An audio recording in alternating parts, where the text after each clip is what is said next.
Okay, howdy everyone. Wilson Sticks here. Just for an update, I am working on a pretty darn big video about Crownfall.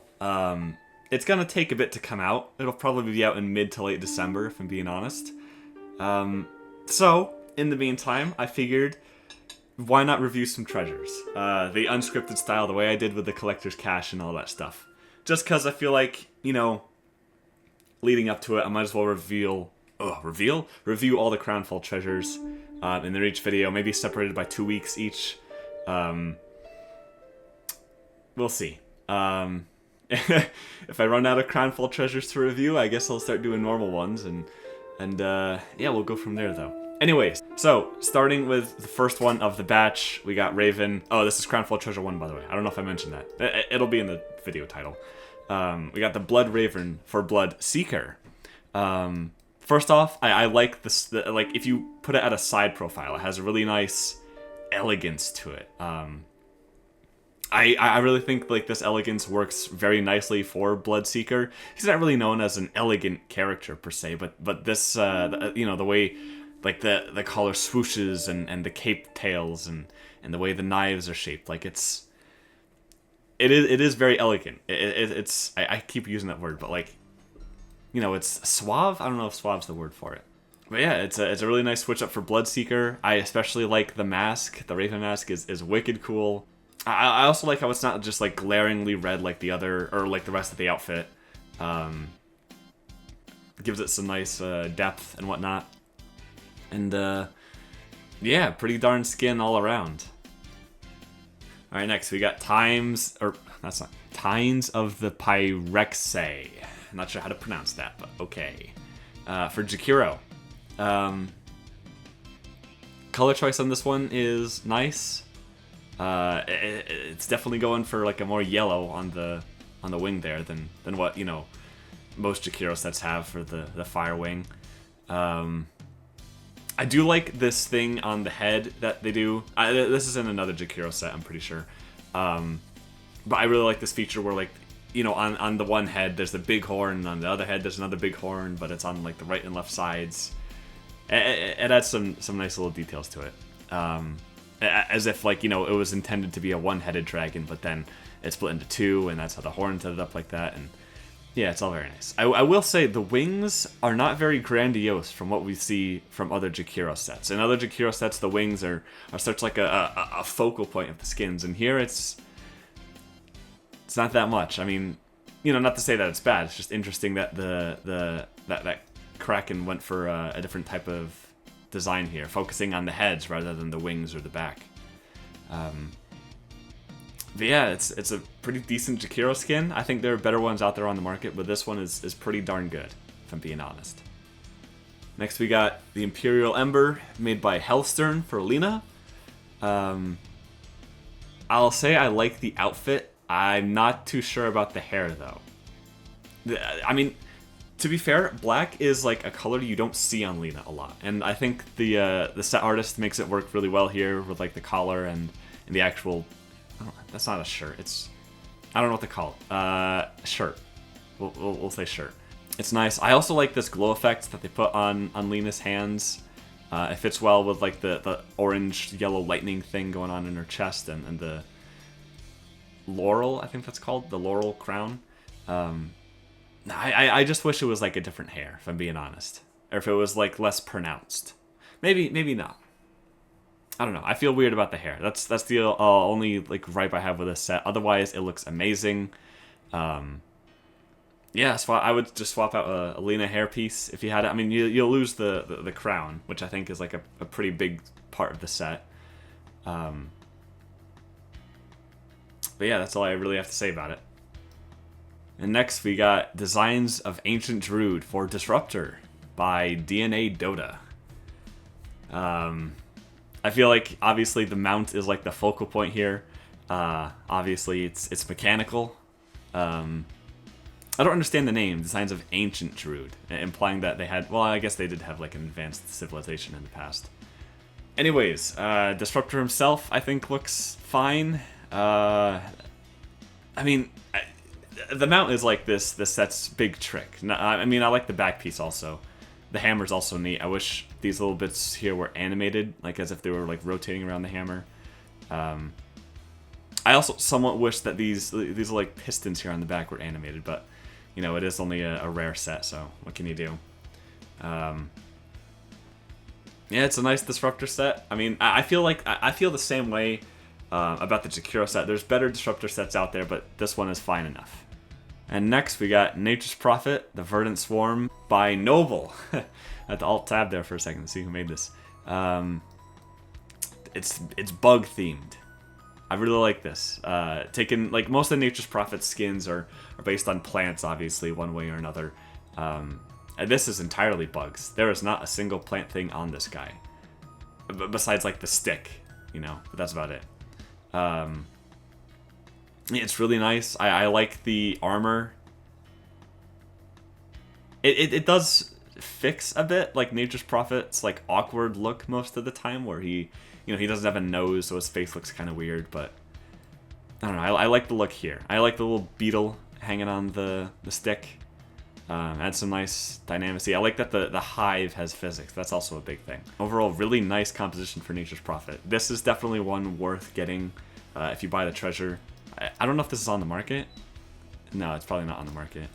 Or not available to be on the market. As for the Treant, I mean, obviously this one was going to be plant-based to some degree because, you know, it's a tree. This one's pretty darn nice. I like the idle animation, how it bites and the claws pinch and all that stuff. Yeah, very, very good set for Nature's Prophet. Nobel cooked here, so to speak. I will say the ears poking out do look a bit awkward, though. That's one thing I'll say. Next, we have Phalanx of the Bronze Eagle by Chameleon for Legion Commander. Alright, I have a few things to say about the set. First of all, I don't like the eagles. I think it just looks kind of awkward to have two birds just carrying your banners following around with you. I mean, Legion Commander's here to, like, fight people. What if, why are you worried about your banners? You have a halberd in your hand. You're gonna be hitting people in intense combat. Why do you want the birds? But outside of the birds, I think this is fine. I wish the weapon looked a bit more heftier. This thing looks like it's gonna like dent. It feels like it doesn't hit hard. The way it's designed looks flimsy, if I'm being honest. I like the headpiece of like the half crown, or not half crown, the half mask. I think that's a really nice touch for Legion Commander set. All of this looks amazing, like from the belt buckles to the shoulder pauldrons, to like the mismatched hands. How one has like a gauntlet and one has like a glove, and all this other stuff. The coat as well. I just don't get the eagles. The eagles and the weapon are like the two things that really bring this down for me. But other than that, it's a great set. Next we have The Raven of Restule by T-Gart for Queen of Pain. Queen of Pain sure did got a lot. That doesn't make sense. Sure did get a lot out of this event. This set really doesn't disappoint. I like the wings, how they are, it's like forming like a cloak around her, kind of. I feel like the wings are maybe placed a bit too low. Usually you see them like out here. But I think it works well here. The wine glass I think is cool. I mean, I feel like drinking out of that would hurt. You might poke yourself. The outfit is nice. I like the collar of feathers. I think that's, I don't know what it's called, that piece of clothing. Maybe it's a boa. I don't know if that's the word for it. But the collar of feathers is nice. Frames the head. Frames the really good hairpiece that reminds me of the one villain from 101 Dalmatians. I also like how dark it is. Usually with Quap sets, they're like red and gold, and they harbor to the original color scheme of the hero. But here we get a nice black. It looks good with the Arcana. I'll say that it does look good with the Arcana. Yeah, just a decent set all around. I feel like maybe the saturation on these like red chords could be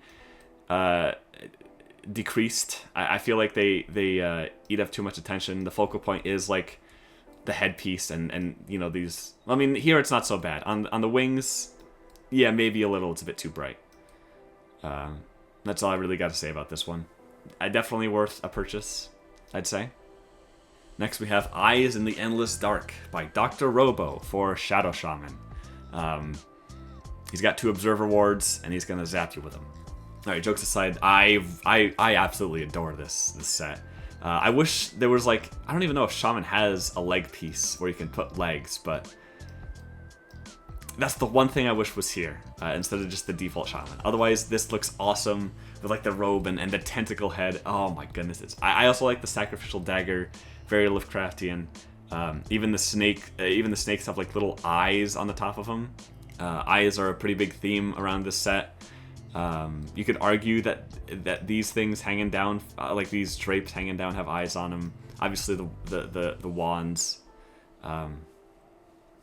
I also really like how this works with the Shaman's idle animation. How the tentacles move around and all that stuff. This is just a very nice set to look at outside of the legs. Easily worth a purchase, I think. This is one of the better sets in here. Just wish there was a leg slot or something for the legs. Alright, moving on to the rares. Crown of the Condor for Wraith King. This one is made by Valve, of all people. The crown is a big thematic across this treasure set. I don't know if that was done intentionally or not. I like the redness of it. It's kind of like the same thing with Muerta, red and green. Well, not green, because I guess that's Christmas, but this ethereal green goes really well with red. The eye patch is nice. It gives the the idea, or conveys the idea of this aged and weathered king who's seen battle and all this stuff. I like how the color of the armor and the white and black don't take up too much. The cape is really nice. I like how it fades into green. It looks really nice from up above. I think maybe the crown might be a bit too big for his head, if I'm being honest. But that's really the only thing I gotta say about this set. Yeah, it's pretty darn good. I wish it came with a custom skeleton, though. Alright, next. Whispering Wings for Silencer. It's really hard to make Silencer look cool. But I think Valve succeeded here. It's almost superhero-esque, I'll say. But between the headpiece and the arm and this wing, it kind of has physics. I just noticed that. I thought this was metal. Yeah, it does give off a bit of a superhero look. I'll say that much. I guess it's maybe also the pants. How instead of wearing a robe, it's just you can see his legs now. Yeah, superhero Silencer. That's all I really got to say. It's one of his better sets, definitely. And for the very rare, we got the Mockingbird for Meepo. This one is from the comic, the one side quest that he's in. I thought it was wicked sick that that they put a reference to the side quest here, especially it's bird themed. What an amazing set! I really like this. Between the chicken weapon and the outfit, it's such a perfect fit for Meepo, and also the taunt. You also get a taunt if you get this. It's pretty heckin' darn nice. And last set of the treasure, the Roost of the Winter Raven for Crystal Maiden. This one's pretty nice. I feel like I say that about a lot of them. I don't know if this is ultra rare quality, though. There is a sound to it. Icon. You get the Arcana with this. Huh. Okay. Well, I didn't know that. Cool, then. But looking at the set itself, I like how dark it is. CM doesn't really have a lot of dark sets. The mask on the hat I feel weird about. I kind of wish he was wearing the mask and then the hat was over it, but maybe that would be... You wouldn't really see that during gameplay, I guess. I like that the eye moves around on the staff. It's a very nice touch. Eyes all around. A lot of eyes in this treasure, now that I think about it. I like how they're all animated, too. It's a nice touch. But again, well, I mean, you get the Arcana, so maybe this is worth the ultra rare. But I feel like if the Arcana wasn't attached to this, this wouldn't be ultra rare worthy. Yeah, that's all I really got to say about it. Pretty darn good set. And lastly, Servant of Skriok, Baby Roshan. I mean, It's a baby Roshan courier. The head looks different from most other Roshan, so do the wings. But it is cosmically rare. Yeah, nothing past like the back is different. Like this is just baby Roshan. It's really only the head pieces in the back and the wings that you're after here. I mean, it looks nice. If you see this in game, you know that the person that got it is really lucky. I don't even know if this is on the market. Probably not. Yeah, I know this is in the other Crownfall treasures. I probably won't be reviewing it. Actually, I won't be reviewing it at all because I've already done it here. And yeah, that's my unscripted thoughts on Crownfall Treasure 1. Feel free to like and subscribe, leave some feedback in the comments. Let me know what you think about these sets here. And yeah, that's all for me. That's all I gotta say about these sets. God bless, and until next time.